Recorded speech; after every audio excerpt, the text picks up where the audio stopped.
Մասյատից ճոհիրից։ Հայաստանի եւ Ադրբեջանի միջև խաղաղության պայմանագիրը հնարավոր է կնքել մինչև հունիս, նախքան Հայաստանում սպասվող ընտրությունները, հայտարարել է Ադրբեջանի Միլի Մեջլիսի պատգամավոր Գուդրատ Հասանգուլիևը։ Ըստ ադրբեջանցի պատգամավորի, գործընթացի հաջողության համար Երևանը պետք է նոր սահմանադրությամբ պարտավորվի տարածքային պահանջներ չներկայացնել Ադրբեջանի նկատմամբ։ Հասանգուլիևը նշել է, քանի որ Ադրբեջանում պատերազմը ճանաչված է որպես հայրենական պատերազմ, խաղաղության պայմանագիր ստորագրելու համար անհրաժեշտ է խորհրդարանի համաձայնությունը։ Նա առաջարկել է անցյալ օգոստոսի նախաստորագրված փաստաթղթի քննարկումը ներառել Միլի Մեջլիսի գարնանային նստաշրջանի աշխատանքային ծրագրում։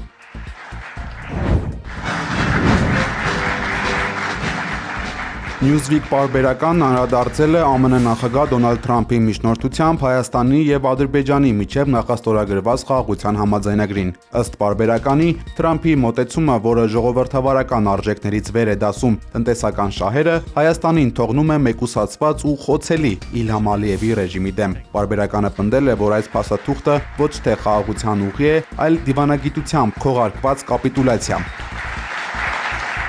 Համաձայնագրի առանցքային ու վիճահարույց մասը Թրամփի երթուղին Newsweek-ը որակել է կախվածության միջանցք եւ մահացու հարված Հայաստանի տարածքային ամբողջականությանը։ Այս գործարքը պարբերականի պնդմամբ Հայաստանը վերածում է վասալ պետության, նպաստելով Կասպիական նավթի հոսքին դեպի Եվրոպա, երկրի սեփական անկախության հաշվին։ Հոդվածում շեշտվել է, որ փաստաթղթում չի խոսվում Արցախից ավելի քան 120,000 հայերի էթնիկ ստումների մասին, ինչպես նաև նախատեսում է դադարեցնել Ադրբեջանի դեմ միջազգային դատական գործերը, դրանով իսկ սրբացնելով պատերազմական հանցագործությունները։ Միաժամանակ Ադրբեջանը շարունակում է պահել հայ ռազմագերիներին ու իրականացնել մշակութային ցեղասպանություն, ոչնչացնելով հայկական ինքնության հետքերը։ Ըստ Newsweek-ի, սա ոչ թե խաղաղության համաձայնագիր է, այլ տնտեսական գրավ Հայաստանի ապագայի վրա, որտեղ տոկոսարադրույքները սահմանում են թշնամիները։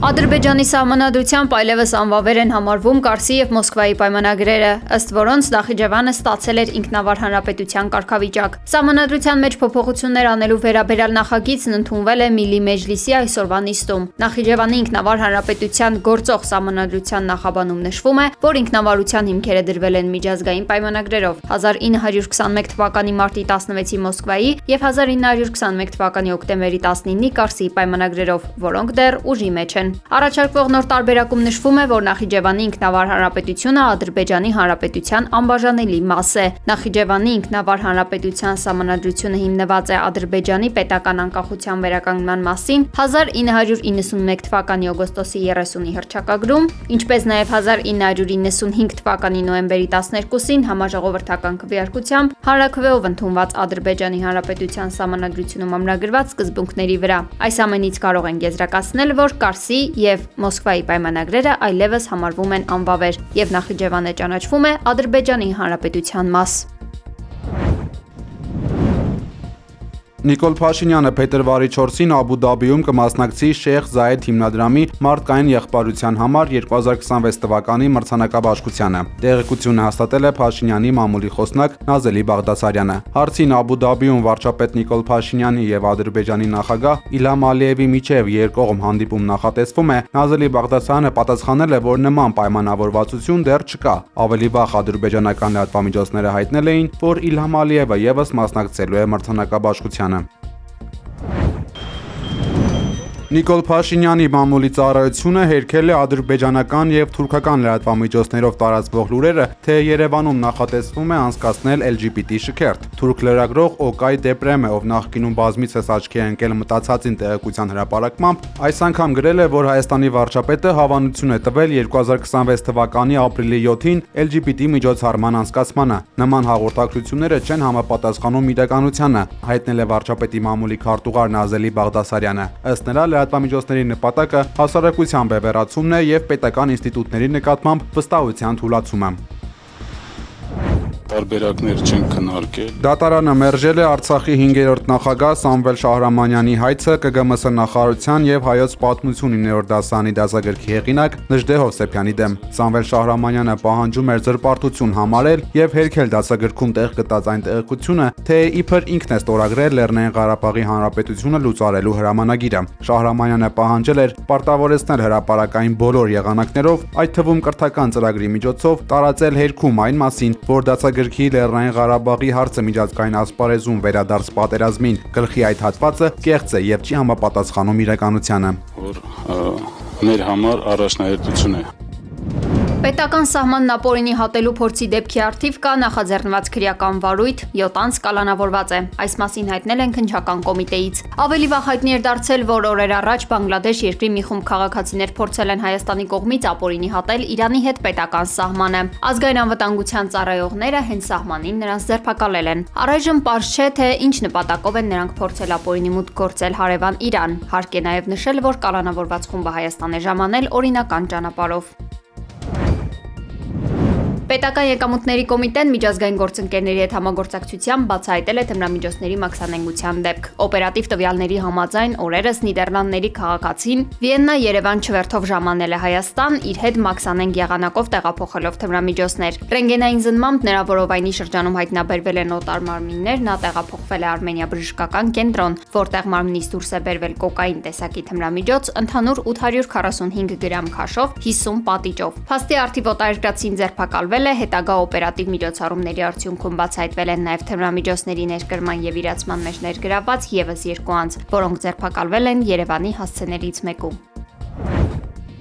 Հունվարի 31-ին անցկացված անգլերեն առարկայի միասնական քննության որոշ թեստերում արձանագրվել է տեխնիկական սխալներ, հայտնել են կրթության, գիտության, մշակույթի եւ սպորտի նախարարությունից ու նշել, որ մարտի 1-ին քննությանը մասնակցած բոլոր այն դիմորդները, որոնք համաձայն չեն իրենց քննական արդյունքին, կարող են մասնակցել նոր քննությանը անկախ իրենց թեստի տարբերակից։ بنده معتقدم مقصر منم مقصر ماییم Ըստ իրանական ֆարս լրատվական գործակալության երկրի նախագահ Մազուդ Փեժեշքյանը հրամայել է սկսել միջուկային բանակցություններ Միացյալ Նահանգների հետ։ Իրանը եւ ԱՄՆ բանակցություններ կվարեն բացառապես միջուկային հարցի շրջանակներում, շեշտել է աղբյուրը։ Ավելի վաղ Միացյալ Նահանգների ղեկավար Դոնալդ Թրամփը հույս էր հայտնել, որ մի քանի օրից կողմերը համաձայնության կգնան։ Նա երկու հիմնական պահանջ է դրել։ Իրանը չպետք է ունենա միջուկային զենք եւ իշխանությունները պետք է դադարեցնեն ցուցարարների սպանությունները։ Իրանի արտգործնախարար Աբբաս Արաղչին զգուշացրել է, որ պատերազմը աղետ կլինի բոլորի համար։ Ամերիկյան բազաները ցրված են ամբողջ տարածաշրջանում։ Սա նշանակում է, որ հակամարտության մեջ անխուսափելիորեն կներքաշվեն բազմաթիվ երկրներ, շեշտել է նախարարը։ Արաղչին վերահաստատել է Իրանի դիրքորոշումը։ Երկրի պաշտպանական եւ հրթիռային հնարավորությունները երբեք չեն դառնա բանակցությունների առարկա։ Այդուհանդերձ Թեհրանը պատրաստ է դիվանագիտական երկխոսության, եթե չոտնահարվեն իր օրինական շահերը։ Ռուսաստանի եւ Ուկրաինայի նախագահների հնարավոր հանդիպման շուրջ քննարկումները շարունակվում են։ Կրեմլի խոսնակ Դմիտրի Պեսկովը հայտարարել է, որ շփումները կարող են տեղի ունենալ բացառապես Ռուսաստանի մայրաքաղաքում։ Նրա խոսքով հանդիպման առաջարկն արել է Ուկրաինայի նախագահ Վլադիմիր Զելենսկին։ Պեսկովը շեշտել է, որ Վլադիմիր Պուտինը նախաձեռնողը չի եղել։ Նա պարզապես պատասխանել է Զելենսկիի խնդրանքին։ Ըստ Պեսկովի, Ռուսաստանը բաց է բանակցությունների համար։ Նա շեշտել է, որ Մոսկվան ողջունում է բանակցային խմբերի աշխատանքը հանուն հարցի կարգավորման։ Бажаю здоров'я. Щойно провів селектор по ситуації в усіх наших регіонах. Վլադիմիր Զելենսկին ավելի վաղ հայտարարել էր, որ չի պատրաստվում մեկնել Մոսկվա Պուտինի հետ հանդիպելու։ Ուկրաինան պատրաստ է ծանր զիջումների գնալ բանակցությունների ընթացքում, հայտարարել է Եվրամիության արտաքին գործերի եւ անվտանգության հարցերով բարձր ներկայացուցիչ Կայա Կալասը։ Նրա խոսքով իրենք պետք է Ռուսաստանից զիջումներ ստանան, ռազմական բյուջեի կրճատում, բանակի կամ միջուկային զենքի սահմանափակումներ։ Կալասը նշել է, որ վերջին 100 տարվա ընթացքում Ռուսաստանը հարձակվել է առնվազն 19 երկրի վրա։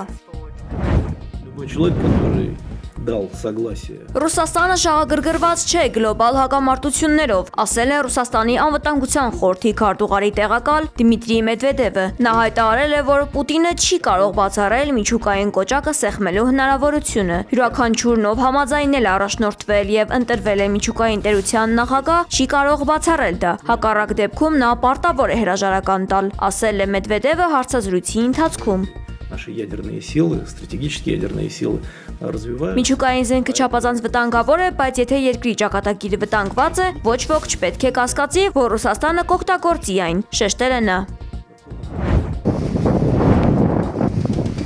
Մադագասկարում Վիտյա թայֆունից 3 մարդ զոհվել է, 5-ը վիրավորվել։ Աղետից տուժել է ավելի քան 28000 մարդ, 800 բնակարան ամբողջությամբ ավերվել է, ամենաշատը տուժել է մայրաքաղաք Անտանանարիվում։